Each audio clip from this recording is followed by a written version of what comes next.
Salam, belajar firman Tuhan akan memperlengkapi kita untuk melaksanakan kehendak Allah. Masih tetap bersama kami GKSIA Jakarta. Kali ini kita akan membahas tentang panggilan gereja Roma 12 ayat 1 sampai 2. Saudara yang terkasih, sejarah mencatat bahwa gereja hadir dalam berbagai persoalan dan tantangan sesuai dengan konteks zamannya. Gereja dalam pengalamannya tidak selalu berjalan dalam bebas hambatan melaju tanpa halangan. Namun seringkali dihadang berbagai kekuatan, kekuasaan, ideologi, doktrin, dan cara pandang yang berseberangan dengan gereja. Di satu sisi, gereja tetap mengerjakan panggilannya sebagai representatif Allah dalam menghadirkan kerajaan Tuhan. Namun di sisi lain, gereja juga dihadang berbagai persoalan menerpa, menghantam dirinya. Harus memang diakui, ada kalanya gereja terkontaminasi dan kompromi dengan tantangan tersebut, seolah tidak mampu untuk mempertahankan jati dirinya sebagai gereja sejati di tengah himpitan tantangan zaman. Karena itu dibutuhkan pemahaman tentang panggilan gereja sehingga dapat mengalahkan, bahkan berjuang untuk mempertahankan panggilan gereja tersebut. Hal ini dapat tercermin kita lihat dari firman Tuhan yang kita bahas. Yang pertama, bahwa gereja terpanggil untuk fokus pada tujuan Allah.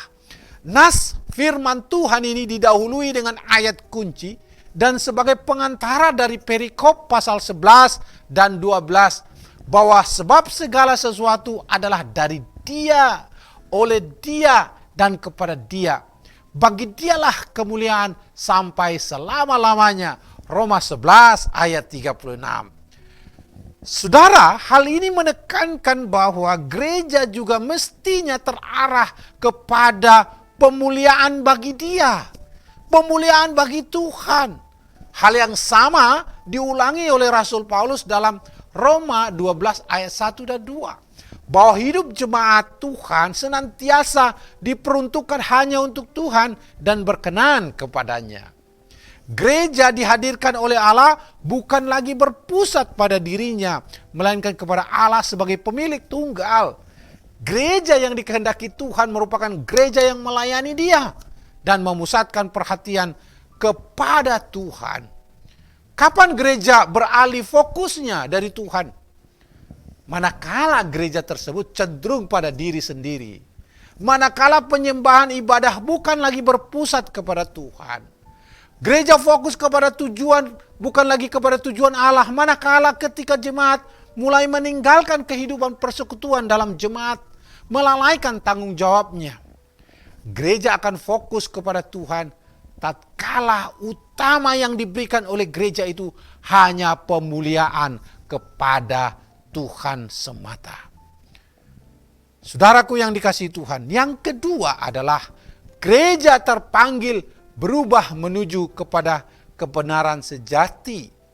Berubah dalam pembaharuan budimu, disinggung ayat 2. Perubahan yang dimaksud menunjukkan kepada transformasi.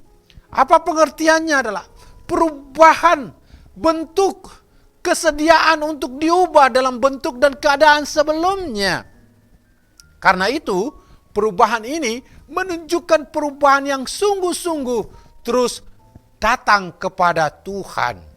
Saudara, perubahan tersebut mengarahkan kita untuk terus berpusat kepada Tuhan. Perubahan tersebut juga merupakan pembaharuan budi.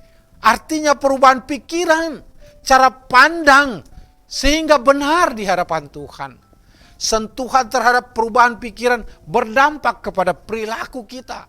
Sehingga dapat memilih mana yang benar di hadapan Tuhan, mana yang tidak benar.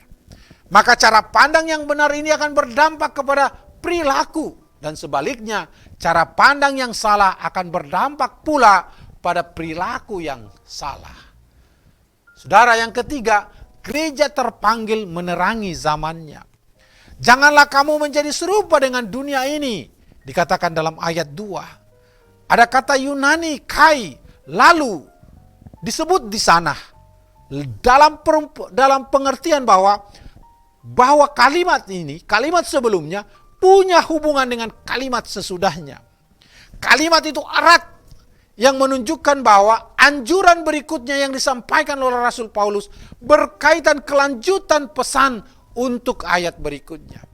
Bahwa sikap yang fokus diri pada kehendak dan keinginan kepada Allah berkelanjutan, yaitu apa? Mengekang dirinya sehingga tidak sama dengan dunia.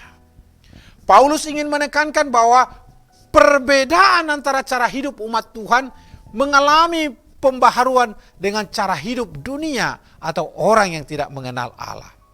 Karena itu umat Tuhan diperingatkan supaya berbeda cara hidupnya di tengah dunia di mana ia tinggal. Sekalipun dunia berusaha merebut hati orang percaya, tetapi kita juga harus berani menolaknya. Sekalipun dunia ingin berupaya kita berasimilasi dengannya, menyatu dengannya, tetap kita punya keputusan. Di tangan kitalah keputusannya untuk mempertahankan jati diri sebagai anak-anak Allah. Fokus kita tetap pada pemulihan Tuhan, mengalami pembaharuan pikiran yang terwujud dalam pola hidup benar dan kudus di hadapan Tuhan. Kemudian mempertahankan kesaksian hidup kita untuk menerangi dunia di mana kita hadir. Itulah wujud daripada panggilan gereja. Saudara, selamat menghadirkan kekristenan yang sejati di tengah lingkungan di mana kita berada. Sebab itulah panggilan gereja bagi kita. Amin. Tuhan Yesus memberkati.